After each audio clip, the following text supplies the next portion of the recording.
Paano kung ang banta na kinatatakutan ng Moscow ay hindi ang NATO o ibang banyagang kapangyarihan, kundi isang puwersang nagmumula mismo sa loob ng kanilang sariling teritoryo? Sa malamig na bahagi ng Siberia, ang mga dating sundalong Ruso ay nag-armas laban sa bansang dati nilang ipinagtanggol. Ngayon, lumalaban sila sa ilalim ng watawat ng Ukraine, dala ang pangalang konektado sa rehiyong matagal ng sinasamantala ng Moscow. Narito ang bahagi na madalas di napapansin sa balita. Ang batalyong ito ay hindi lang nakatuon sa panalo ng ilang labanan. Ang tunay nilang layunin ay tumutukoy sa isang mas malaking bagay. Isang bagay na kayang baguhin ang kinabukasan ng Russia na pilit iniiwasan ng Kremlin. Ano ang nagtulak sa mga taga-Siberia mula tapat na paglilingkod patungong hayagang pag-aaklas? At anong resulta ang gusto nilang makamit? Iyan ang paglalakbay na ating papasukin. Balikan natin ang pinagmulan ng kwento. Ito ang Siberian Battalion. Isang puwersang isinilang mula sa galit at pinagbuklod ng mga dekada ng pagkadismaya. Sabi nila paulit-ulit na inabuso, pinagkaitan, at isinakripisyo ang Siberia. Kaya ngayon ay nagpasya itong gumante. Sa ngayon, ang Siberian Battalion ay medyo maliit pa. Pero napakalaki ng bigat na dala nito. Walang sino man sa labas ng unit ang nakakaalam ng eksaktong bilang ng mga mandirigma. Bagamat karamihan sa mga pagtataya ay nagsasabing nasa mababang daan-daan lang sila. Maaring maliit yon kumpara sa malalaking hukbong naglalaban sa Ukraine. Pero hindi nasusukat ang kahalagahan nila sa laki, kundi sa husay. Ang isang mahusay na sanay at mataas ang motibasyon na grupo na may malalim na kaalaman sa mga taktika ng Ruso ay kayang magbigay ng mas matinding presyon kaysa sa mas malaking puwersa na walang malinaw na direksyon. Ganyan nga ang nangyayari. Mahalaga sila hindi dahil sa dami kundi dahil sa ipinapakitang problema ni Moscow sa sarili nitong bayan. Sa pamumuno ng Ukraine, may mga Ruso mula sa Siberia at malayong silangan na voluntaryong sumasali o tumatakas mula sa sarili nilang bansa para labanan ito. May mga palihim na tumatawid ng hangganan para atakihin ang militar, habang ang iba ay sa pagmamanman, paninira at misyon sa lungsod na katuon. Pinipilit ng mga aksyong ito ang Moscow na maglipat ng tropa, baguhin ang estratehiya, at harapin ang kahihiyan na ang sarili nilang mamamayan ay lumalaban sa kabilang panig ng digmaan. Tinawag nila itong kampanya ng pagkakaisa. Na bukod sa kanilang tagumpay sa labanan, may malaking politikal na mensahe. Tinawag silang terorista ng Moscow, pero tagapagpalaya ng Ukraine. Lalong tumitindi ang pagkakaiba sa bawat pagsalakay at bawat nakumpirmang operasyon. Bawat misyon, bawat ulat ng isang mandirigmang Siberian na nakikipaglaban sa mga tropang Ruso ay naglalantad ng mas malalim na bagay. Sa kabila ng matatapang na talumpati, mas malalim ang bitak sa loob ng Russia kaysa akala ng marami. Ang reaksyon sa batalyon ay hindi kasing simple ng ipinapakita ng Kremlin. May ilan na inuulit lang ang state television at iba na nananahimik kahit sang-ayon sila dahil alam ang kahihinatnan ng sumuway sa patakaran. Sa maliliit na online grupo, nagbabahagian ng kwento ang mga tao tungkol sa nawawalang kamag-anak sa mga lugar na may sapilitang pagpapasundalo. Nagtataka sila kung bakit maraming kabataang lalaki ang kinuha mula sa Siberia pero walang malakas na pambansang protesta. Pero ang tahimik na pagdududa ay may sarili ring uri ng kapangyarihan kapag ang isang estado ay patuloy na nabubuhay. Ang pagpigil sa tanong ay nagpapalakas ng bulong kaysa sa malalakas na rally. Ngayon, para maintindihan kung paano nabuo at gumagana ang batalyong ito. Ngayon, kailangan nating tingnan kung bakit naramdaman ng mga Siberiano na napilitan silang umabot sa armadong paglaban. Iyan ang pinakapuso ng lahat at nagsisimula ito sa pagkakakilanlan, kasaysayan at matagal ng pakiramdam. Nawala ni isa sa mga nasa kapangyarihan ang tunay na nagmalasakit sa kanila. Ang Siberia ay napakalawak, mula kabundukan ng Ural hanggang karagatang Pasipiko. Kailaki nito na kayang lamunin ang buong bansa. At 77% ito ng kabuang Rusya, libu-libong kilometro ng makakapal na kagubatan, nagyayelong ilog na humahati sa lupa, at nag-iisang bulubundukin sa magkakahiwalay na bayan. Sa mapa, masagana at puno ng pangako ang rehiyon. Pero sa totoong buhay, madalas itong walang tigil na pakikibaka. Ang mga kalsada ay nagiging putikay, kanamnan na ninimkan, nauubusan ng gamot ang mga ospital, pilit na nananatiling bukas ang mga paaralan, at nawawala ang mga pangunahing serbisyo, lalo na kapag pinakakailangan mo sila. Maaaring sagana ang mga yamang ito, pero parang hindi talaga napupunta sa tamang lugar ang mga benepisyo. Diretso ito sa Moscow, habang naghihirap ang mga pamilya sa bayan. Malaking problema ito. Ang Siberia ang pinagmumulan ng 80% ng langis, 85% ng natural gas, karamihan ng diamante, at higit 40% ng kahoy ng Rusya. Malaki talaga yon. Ngunit tulad ng Chomin, na isa sa pinakamayamang rehiyon, karamihan ng buwis ay ipinapadala sa Moscow at halos walang natatanggap na makabuluhang kapalit. Tinatawag itong sumpa ng Siberia ng mga ekonomista. Mayaman ang lupa, ngunit itinuturing lang ng kabisera na minahan. Hindi tahanan ng milyon-milyon. Maraming taga-Siberia ang pakiramdam ay mahalaga lang sila dahil sa naibibigay nila, hindi kung sino sila. At ang pakiramdam na ginagamit sila ay hindi lang sa ekonomiya. Umaabot pa hanggang digmaan. Nang salakayin ng Russia ang Ukraine, pinakamabigat ang pasanin ng mga minorya sa Siberia tulad ng Buryat, Yakut, Tuvan, at Kaka. Lahat sila ay sa pilitang pinasok sa hukbo sa napakaraming bilang. Marami ang agad ipinadala sa harapan ng labanan na halos walang pagsasanay at kulang-kulang ang kagamitan. Sumiklab ang iskandalo na lalo pang nagpaalab ng galit. Kinumpirma ng ulat ang matagal ng hinala ng mga pamilya. Mas mataas ang bilang ng nasawi sa mga minorya kaysa sa Moscow or St. Petersburg. Ayon sa British Broadcasting Corporation, 6 sa 10 rehiyon ng Russia na may pinakamaraming nasawi sa digmaan ay nasa Siberia. Kapag isinama pa ang mga ulat na nagpapadala ang Russia ng hindi handang sundalo na parang karne lang, nagmumukhang hindi kapabayaan lang kundi tila patakaran na. Ngunit ang matinding galit ay nagmula sa mas nakakabahalang bagay pa. Noong 2022 at 2023 binago ng enlistment offices sa Buryatia, Tuva at Yakutia ang mga patakaran para maabot ang mobilization target. Nirehistro pati mga lalaking may diferensya, matagal nang wala o patay na. Binuksan ng mga pamilya ang bahay para sa summons ng mga anak na matagal nang umalis. Nang ipost nila online ang ebidensya ng pang-aabuso, tinakot silang ikulong ng mga opisyal dahil sa pagpapahiya sa hukbong sandatahan. Sa maraming pamilyang walang pakialam sa politika, winasak ng sandaling iyon ang lahat. Pakiramdam nila walang halaga ang buhay nila, na parang mawawala ang komunidad ng di napapansin. Hindi lang yaman, pati mga anak na lalaki kinukuha na rin ng Estado. Ang ganitong uri ng sakit ay hindi lang tungkol sa ekonomiya, kundi umaabot hanggang sa kaibuturan ng pagkakakilanlan. Hindi na nakapagtataka na maraming tao mula sa rehiyong ito ang hindi nakikita ang kanilang sarili bilang mga Ruso. Karamihan ay itinuturing lang ang sarili nila bilang mga Siberiano. Hindi sila nalilito sa mga hangganang inilalatag ng Estado sa pagitan nila at ng Moscow. At hindi nila ipinagkakaila na may mga pagkakaibang umiiral. Tinatanggap nila ito. Mula sa Yakut Ich Festival na may mga sinaunang panalangin para sa araw, sa mga Buryat shaman na di lubos tumanggap ng Orthodox Christianity, nanatili ang lumang tradisyon. Sila ay basta na lang itinago sa ilalim ng mga dekada ng sapilitang Russification. Ang mga linyang ito sa buhangin at mapaniil na gawain ang simula ng kwento ng batalyon. Sila ang mga lalaking tumangging manahimik. Ang mandirigma ng Siberian Batalyon ay di karaniwang voluntaryo. Mahigit kalahati sa kanila ay hindi etnikong Ruso. Mula sila sa mga matagal nang napapabayaan na komunidad. Marami sa kanila ang lumaki na naririnig kung paano ginamit ang kanilang mga magulang o lolo't lola bilang mga sundalo sa unahan. At habang nararanasan din ito ng kanilang mga kapatid, nakikita nilang walang nagbago. Pagpasok mo sa base, makikita mo ang lumang Soviet na bandila na may Buryat o Yakut na sulat, nakasabit sa tabi ng bandila ng Ukraine. Ito rin ang mga bandilang dala ng kanilang mga lolo nang itulak ng Moscow ang mga unit ng minorya sa delikadong labanan para protektahan ang etnikong Ruso. Ang pagpapanatili ng mga bandilang iyon ngayon ay hindi tungkol sa nostalgia, kundi paalala ng mga sugat na hindi kailanman gumaling. Lalo pang tumitindi ang paalala kapag nakita mo ang madilim na kabanata ng mga gulag noong 1939 at 50 milyon-milyong Soviet ang dinala sa Trans-Siberian Railway papunta sa nagyayelong labor camps upang mamatay. Naranasan ng mga katutubong Siberiano na gawing kulungan ang kanilang sariling lupain. Mga kagubatan, ilog, bundok, lahat ng ito ay pinagsamantalahan ng mga desperadong bilanggo. Kapag isinabit ng batalyon ang mga bandilang iyon sa tabi ng watawat ng Ukranya, nagpapakita sila ng paninindigan. Naalala ba nila kung sino ang nagbayad para sa imperyo ng Moscow? Kaya makikita mong mahalaga sa kanila ang kasaysayang ito.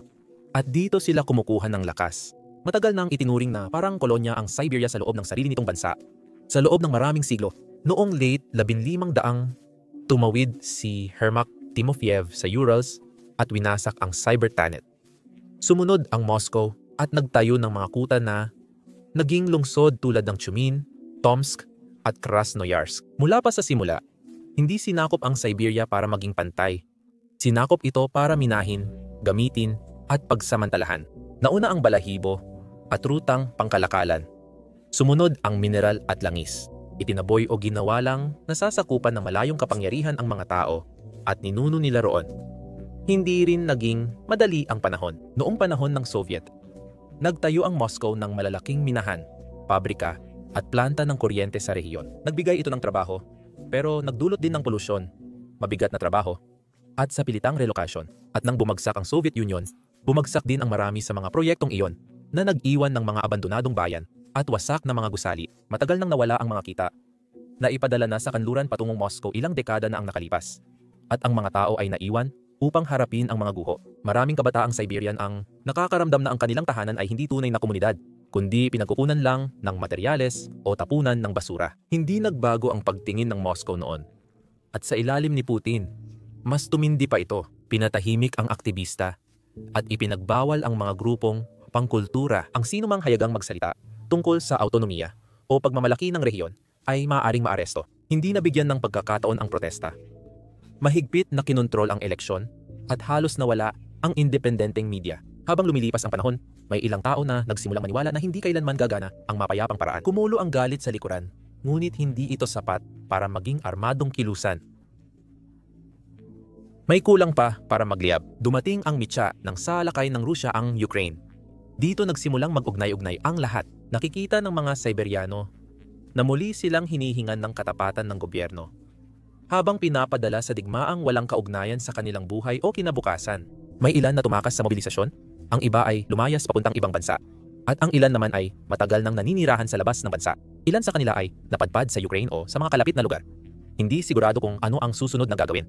At pagkatapos ay may lumitaw na pagpipilian. Kung ilalagay ng mga lalaking ito sa panganib ang buhay nila, nais nilang magkasaysay iyon. Ayaw nilang mamatay para sa Moscow, sa kwento ng karangalan, o sa mga pangakong di umabot sa kanilang baryo. Gusto nilang maging mahalaga ang kanilang pakikipaglaban sa paraang makakaabot sa sarili nilang lupain, sa lugar na humubog sa kanila. Ang pagbabago ng layunin ang dahilan ng pagkabuo ng Siberian Battalion. Hindi ito nagmula sa mga basta-basta lang na tumatakas sa Ukraine, kundi mula sa malinaw, nakatuon, at matatag na layunin. Pinagkaisahan nilang hindi lang tulungan ng Ukraine, kundi hubugin din ang kinabukasan ng Siberia. Kaagad lumitaw iyon sa paraan nila ng pagre-recruit. Ayaw nila ng mga taong sandaling galit lang, tapos malilito na. Mahalaga ang kakayahan, pero mas mahalaga ang kalinawan.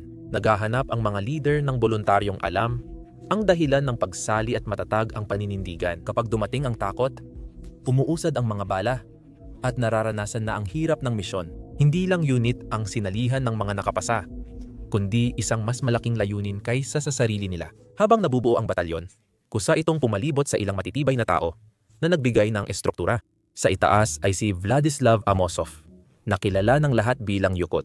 Siya ang siyang kalmadong tinig sa gitna ng kaguluhan. Ang taong kayang unawain ang magulong labanan at magbigay ng mga utos na nagliligtas ng buhay ng mga tao. Hindi niya kailanman nilakasan ang kanyang boses o sinubukang magpasikat. Ngunit nakikinig ang mga tao dahil nananatili siyang kalmado kapag ang iba ay nagsisimula ng mabahala. Kasama ni Amosov ang maliit na grupong aktivista na nagsilbing tinig ng batalyon sa labas. Sila ang nagpanayam, nagpaliwanag ng misyon, at nag-manage ng ugnayan sa mga kasosyong Ukrainian na dapat maunawaan ang layunin ng puwersa.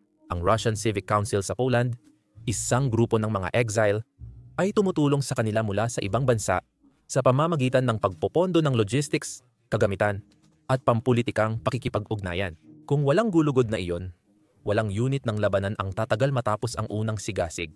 Ang tunay na gulugod ng batalyon ay ang network na halos walang nakakakita sa loob ng Rusya. Ang mga asawa, kapatid na babae, at ina ang naging lifeline na naghimok sa mga lalaking draft age na tumakas bago sila makuha ng estado. Inakay nila ang mga ito sa nagyeyelong ilog tuwing taglamig gamit ang snowmobile at sa mga lawa at sapa tuwing tag-init gamit ang maliliit at marupok na bangka.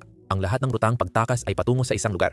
Sa dulo, nararating ng mga lalaki ang batalyon at pagdating doon, umiiral ang disiplina at humihigpit ang lahat. Mas mahigpit ang pagsasanay dahil nakatuon ito sa totoong operasyon, hindi sa talumpati. Nagigising ang mga mandirigma na may malinaw na liderato, mahigpit na patakaran, at alam na ang bawat kahinaan sa unit ay panganib sa labas. Hindi ito karaniwang grupo ng mga tumalikod, kundi grupo na araw-araw nagsusumikap gawing kakayahan ang kanilang hangarin. Mahalaga ang pakiramdam ng pagkakaisa dahil ang batalyon ay sumasalamin sa pagkakaiba-iba ng Siberia. Magkakasama rito ang mga Beryat, Yakut, Duvan, Khas, at iba pa. Malayang ginagamit ang kanilang mga wika. Iginagalang ang kanilang mga tradisyon. Ang kanilang mga paniniwala na matagal na sinubukang burahin ng Moscow ay binibigyan ng puwang sa halip na ituring na sagabal para sa marami sa kanila. Ang pagpapanatili ng pagkakakilanlan ay bahagi ng laban na iyon. Bukod sa uniforme, binigyan din sila ng lugar kung saan malaya silang maging sila nang walang paghingi ng paumanhin. Mas tumibay ang estruktura nila nang magbukas sila ng sariling channel para sa palitan ng mga bihag. Mahigit 40 mandirigma at 12 ng bihag ng digmaan mula Ukraine na Buryat or Yakut ang nakabalik sa pamamagitan ng tahimik na kasunduan. Kapag nakakauwi ang isa sa kanila, nagre-record siya ng maikling mensahe sa sarili niyang wika na suot pa rin ang uniforme ng Ukraine. Mabilis kumalat ang mga video sa chat group sa Siberia, lampas sa abot ng censorship ng Estado. Mas marami pang voluntaryo ang nahihikayat ng isang video kaysa sa talumpati ni Yakut o Perenkov. Nagbago ang lahat sa batalyon at lumampas pa ito sa karaniwang labanan. Para sa mga lalaking laging di napapansin, ang unit na ito ang naging tanging lugar kung saan sila naramdaman at pinahalagahan. Ang pakiramdam ng pagiging kabilang ay hindi lang nagtaas ng kanilang moral, kundi dinala rin sila direkta sa labanan na may linaw na ikinagulat pati ng kanilang mga kakampi. Simula pa lang, matindi na ang kanilang layunin. Iba ang kanilang laban sa Ukraine kumpara sa ibang dayuhang voluntaryo. Mas malalim at mas personal ang kanilang misyon.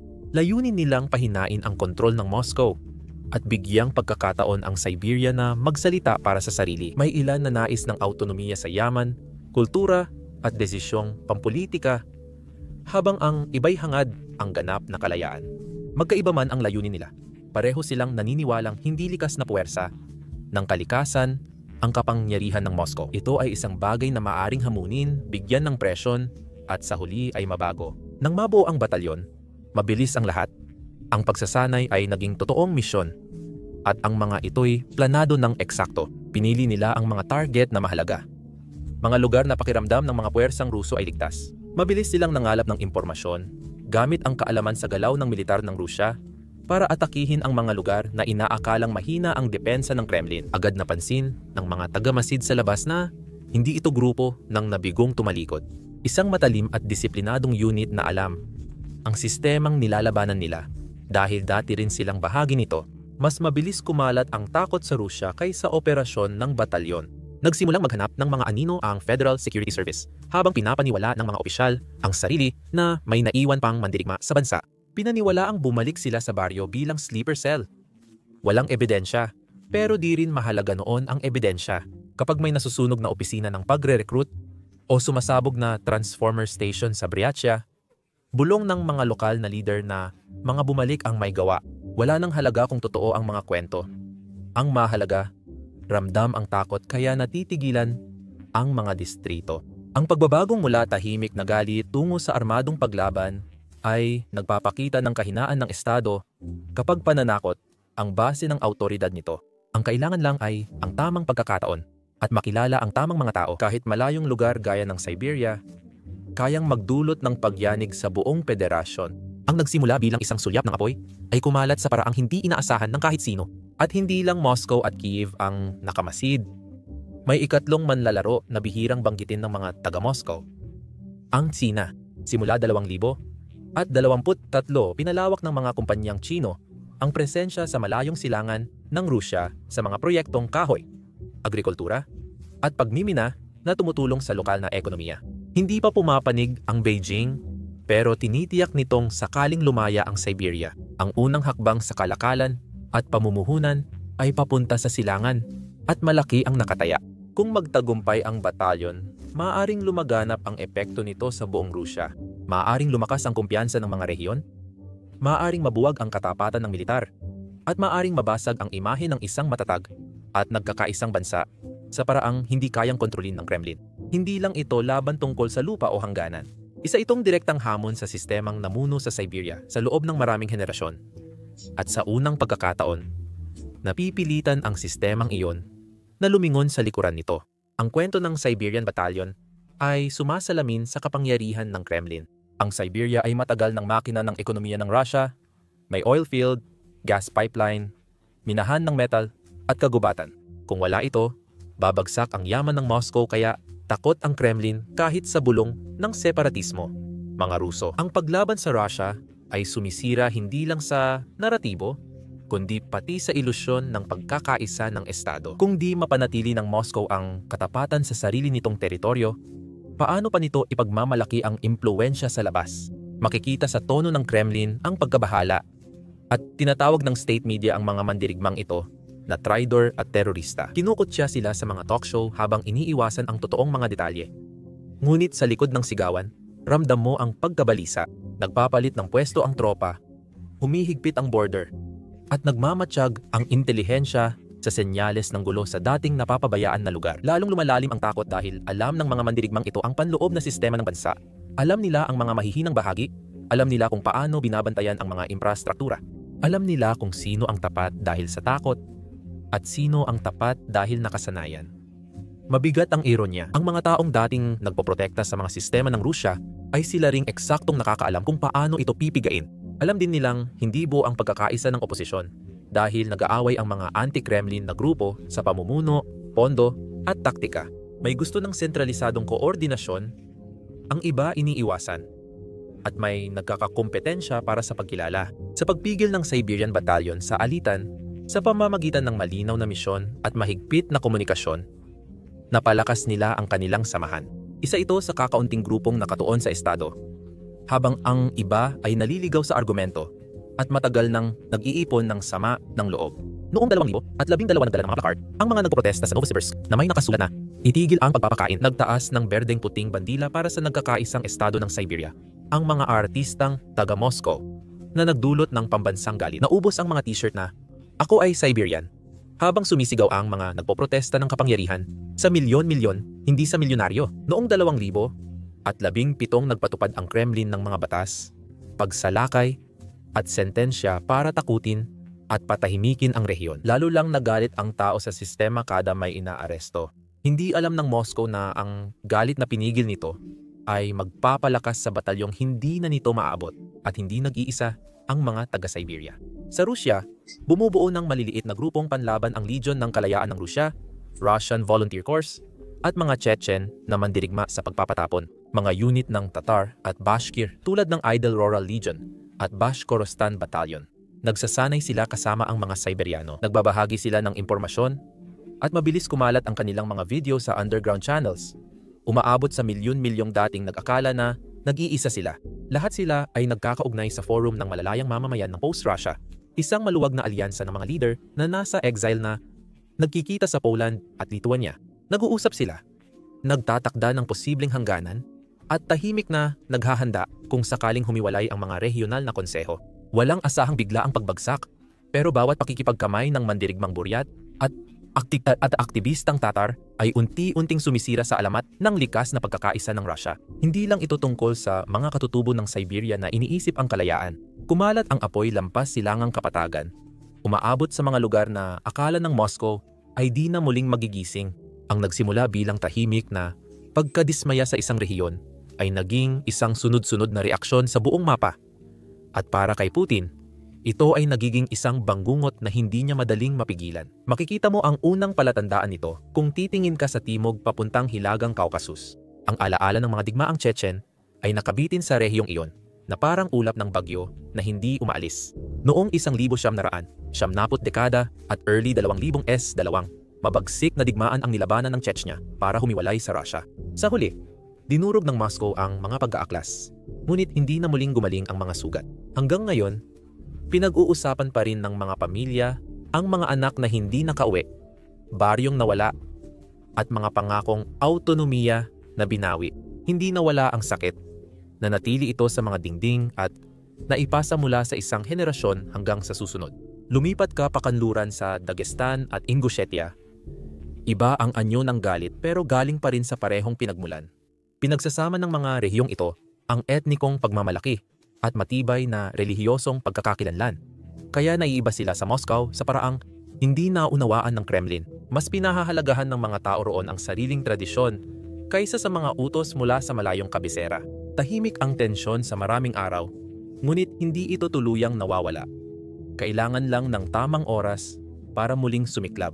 Maglakbay ka pa hilaga sa Volga at matutunghayan mo ang ibang yugto ng paglaban. Noong 1990, idineklara ng Tardistan ang soberanya at napilitang pumirma ang Moscow ng kasunduan na nagbigay dito ng higit na autonomiya kaysa sa karamihan ng bansa.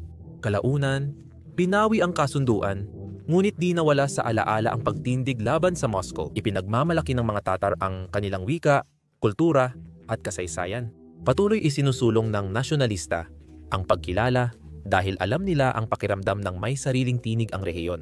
Katabi nito ang Bashkortostan na unti-unti ring nababahala. Ang mga kamakailang protesta tungkol sa karapatan sa lupa at mga isyong pangkalikasan ay maaaring mukhang maliit sa unang tingin. Ngunit sa ilalim nito ay may mas malalim na dahilan. Maraming Bashkir ang pakiramdam ay wala na silang kontrol sa kinabukasan nila at bawat demonstrasyon ay paraan ng pagpapaalala sa Moscow na hindi nila nakakalimutan kung sino sila at kung ano ang kanilang nais. At pagkatapos ay mayroong Kaliningrad, matatagpuan sa pinakakanlurang bahagi ng Russia. Ang rehiyong ito ay hiwalay sa bansa at napapaligiran ng mga estado ng European Union. Dahil dito, karaniwan sa mga tao roon ang tumingin sa kanluran. Mas malapit sa Poland at Lithuania ang kanilang pamilihan, kultura at usapan kaysa sa Moscow. May mga aktivista na bukas na isinusulong na gawing bagong Baltic Republic ang Kaliningrad na mas malapit sa Europa kaysa Russia. Mukhang matapang ito, pero dahil sa heograpiya, mahirap itong balewalain. Malapit sa St. Petersburg, umingay na ang mga boses ng separatista. Ipinapakita ng kilusang malayang Ingriya ang natatanging kasaysayan at kulturang tumagal sa mga siglo ng imperyo at kaguluhan. Ayon sa mga taga-suporta, may sariling ritmo, tradisyon at pananaw sa mundo ang Ingriya. Sa timog, sa Koban, nagpapakita rin ng ganitong diwa ang mga grupong Cossack. Tinitingnan nila ang kanilang sarili bilang mga inapo ng isang marangal na kulturang mandirigma. Hindi nila nakakalimutang lumaban ang kanilang mga ninuno para sa kalayaan, bago pa sila naisama ng Moscow sa Rusya. Kung titingin ka sa silangan, mararating mo ang Urals, kung saan nabuo ang ideya ng Republika ng Ural noong dekada 90.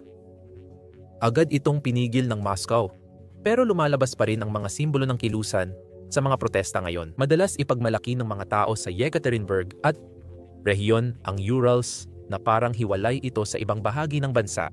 Para sa kanila, hindi lang ito probinsya kundi rehiyon na may sariling lakas at hangarin para sa ibang kinabukasan. Kapag pinagsama-sama mo ang lahat ng mga kilosang ito, nagsisimulang mabuo ang isang mas malinaw na larawan. Maliit ang bawat isa mag-isa. Pero kapag pinagsama, bumabalot sila sa buong Rusya na parang tanikala ng walang sagot na tanong. Ipinapakita nila ang ayaw aminin ng Kremlin.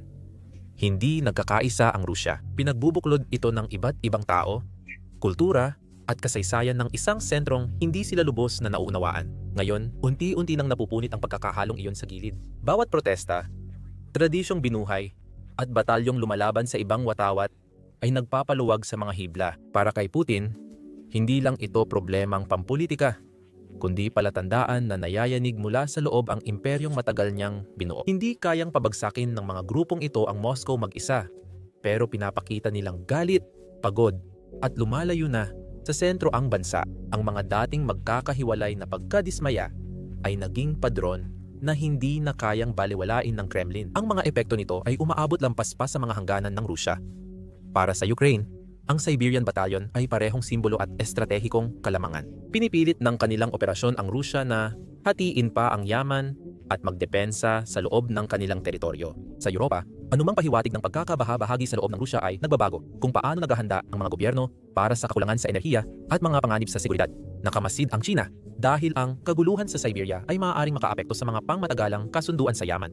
At pati na rin ang Estados Unidos. Naiintindihan ni Salent na ang mga bitak sa loob ng bansang may sandatang nuklear ay kayang baguhin ang pandaigdigang kapangyarihan ng mas mabilis kaysa sa tagumpay sa labanan. Kasabay ng totoong digmaan ang digmaan sa impormasyon. Kumakalat ang chismis tungkol sa banyagang pondo, pagpupuslit, at nakatagong layunin sa bawat misyon.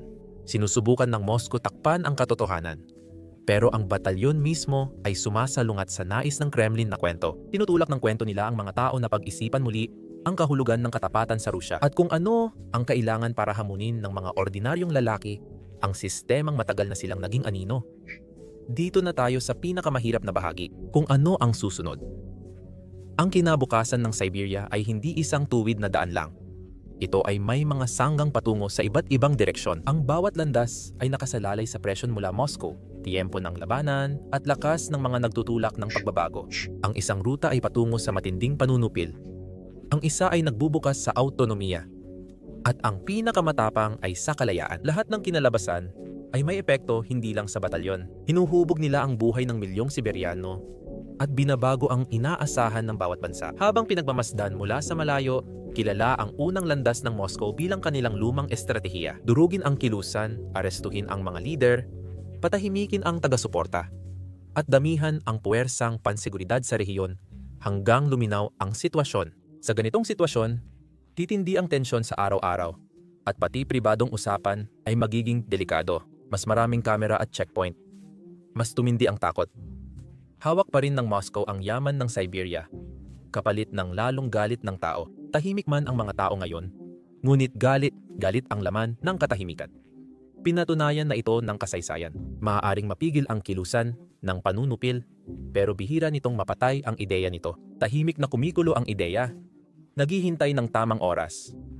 Ang ikalawang landas ay hindi tiyak, ngunit may pag-asa para sa autonomiya. Kung tumagal ang digmaan at humina ang Rusya, maaaring piliin ng Moscow na paluwagin ang kontrol kaysa tuluyang mawalan ng lahat. Sa ganung kaso, maaaring magkaroon ng mas malaking kontrol ang mga Siberiano sa kanilang mga budget, patatakarang pangkultura, mga wika, at lokal na pag-unlad. Isipin mo kung ang mga rehiyon ay makakapag-ayos, makakapagpondo, at makakapagbago ng sarili nilang kalsada, paaralan, at ospital. Imbes na maghintay sa malayong kabisera na laging mabagal, kahit limitadong autonomiya, ay malaki ang epekto sa bansa. Pinapakita nitong hindi ganun ka-absoluto ang autoridad ng Moscow. Sa mga taga-Siberia, parang nakahinga sila matapos ang mahigpit na mga taon. Para sa Kremlin, ito'y tahimik na pag-amin na kahit makapangyarihang bansa ay may hangganan. Naroon din ang landas na bihirang pag-usapan, pero madalas iniisip ng marami, ganap na kalayaan. Kung magpapatuloy ang pagkadapa ng Rusya at magsimulang magtanong ang ibang mga rehiyon tungkol sa kanilang katapatan, maaaring magtungo ang Siberia sa ganap na paghihiwalay. Ang malayang Siberia ay agad magiging isa sa pinakamalalaking bansa sa mundo dahil sa lawak ng lupa, likas na yaman, ilog, daungan, at riles ng tren. Ito ang posibleng landas na magpapakaba sa Moscow na matagal nang pinag-aaralan ng China. Kung maghiwalay, maaaring unang kikilala ang China sa bagong estadong Siberian. Makikinabang ang China sa katatagan at kalakalan na kasunod nito. Magbabago ang buhay ng masa habang magkakaroon ng puhunan ang mga nakalimutang bayan at posibleng bumalik ang katutubong kultura sa publiko ng walang takot. Magkakaroon ng tsansa ang lokal na leader na buuin ang sariling pagkakakilanlan nang hindi kailangan ng pag-apruba ng Moscow. Totoo ang mga panganib, ngunit totoo rin ang pagkakataong bumuo ng isang bagong bansa mula sa simula.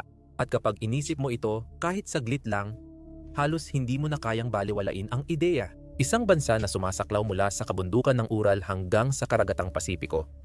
Isang lupain na may mas maraming likas na yaman kada tao kaysa sa halos kahit saan pa sa mundo. Ang Novosibirsk, Krasnoyarsk at Yakutsk ay nagiging mahahalagang sentrong rehiyonal na umaabot ang impluwensya lampas Rusya. Ang mga paaralan ay nagtuturo ng mga lokal na wika, buong pagmamalaki imbes na itinatago ang mga ito. Ang mga rutang pangkalakalan at pipeline ay idinisenyo para makinabang ang mga taong nakatira roon, hindi ang mga opisyal na malayo. Isang bansang malayang pumili kung ituturing ang sarili bilang Asyano, Artiko, Eurasyano o iba pa. Ito ang pangitain na nagbibigay lakas sa mga mandirigmang iyon sa mahahabang gabi kapag tila walang katapusan ng digmaan. Anumang landas piliin ng Siberia, lalampas pa rin ang epekto sa mga hangganan nito. Ang kumpiyan ng pagsayip, ang kumpiyansa ng Kremlin, ang tindig ng militar nito, at ang pag-aangkin nito sa pambansang pagkakaisa ay lahat magdaranas ng dago. Magmamasid ang ibang rehiyon at magtatanong kung sila ang susunod, habang ang mga dayuhang pamahalaan ay aakman ng estratehiya batay sa pagbabago ng enerhiya, alyansa, at seguridad depende sa kinabukasan ng Siberia. Ngunit may mas madilim ding posibilidad na mas pinipiling huwag pagtuunan ng batalyon kahit alam nilang totoo ito. Kung gumuho ang unit, kung bumagsak ang mga pinuno nito, o kung ang mga panloob na tensyon ay magpira-piraso rito, magiging matindi ang mga kahihinatnan. Gagamitin agad ng Moscow ang pagkakataon para ideklara ang tagumpay at ipapakalat sa bansa na walang saysay at parang pagpapakamatay ang paglaban. Lalakas ang pagsupil. Uhulihin ang aktivista at mas mariing dudurugin ang anumang pag-aaklas. Ang pagkaligtas ng batalyon ay hindi lang tungkol sa pagkaligtas sa digmaan.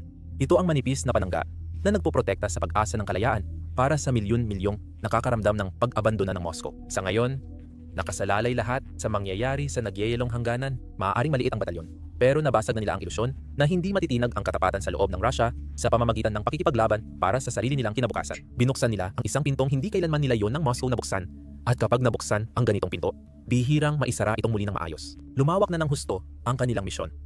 Naging tanong na ito tungkol sa kinabukasan ng isang rehiyon, na matagal nang nagdala sa Russia sa kanyang likod sa loob ng maraming henerasyon at maaring handa na rin itong tumayo sa sarili nitong mga paa. Kaya kapag may nagtanong kung bakit lumalaban ang mga Siberian para talunin ng Russia, iisa lang ang sagot. Naniniwala sila na ninakaw ng Moscow ang kanilang kinabukasan. Inabuso ang kanilang lupa para sa tubo, inagaw ang yaman, at binaliwala ang pagkakakilanlan nila para makinabang ang iba. Nagbigay ang digmaang ito ng pagkakataon para mabawi nila ang kanilang kinabukasan. Hindi lang para sa Ukraine ang laban nila, kundi para sa mundong may halaga ang kultura, karapatan, at pagpili nila. Ang Siberian Battalion ay hindi lang unit militar, kundi palatandaan ng bitak sa imperyo. Bawat pagsalakay na ginagawa nila ay nagpapahina sa pag-aangkin ng Moscow ng pambansang pagkakaisa. Bawat mensahe na ipinapadala nila pauwi ay nagpapaalala sa mga tao na ang katapatan ay kailangang makamit. Hindi ito maaaring pilitin magpakailanman. Patunay sila na ang paglaban ay pwedeng magsimula kahit sa malamig na sulok ng imperyong akala ay ligtas ito. Habang lumulubog ang araw sa likod ng kagubatan at nagyelong ilog, tila tahimik ang lupa, ngunit sa ilalim, kumakalat ang mga ideya, nagiging layunin ang pagkadismaya, at ang imposible ay parang mas malapit na. Kung magdulot ito ng tunay na pagbabago, maaaring alalahanin ng kasaysayan ang mga lalaking ito. Hindi lang sila sundalo sa banyagang digmaan, kundi naging mitya na nag-angat sa Siberia at pumilit sa Russia harapin ang kinabukasang ayaw nito makita. Ang buong mundo ay naghihintay na makita kung hanggang saan aabot ang mitya na iyon.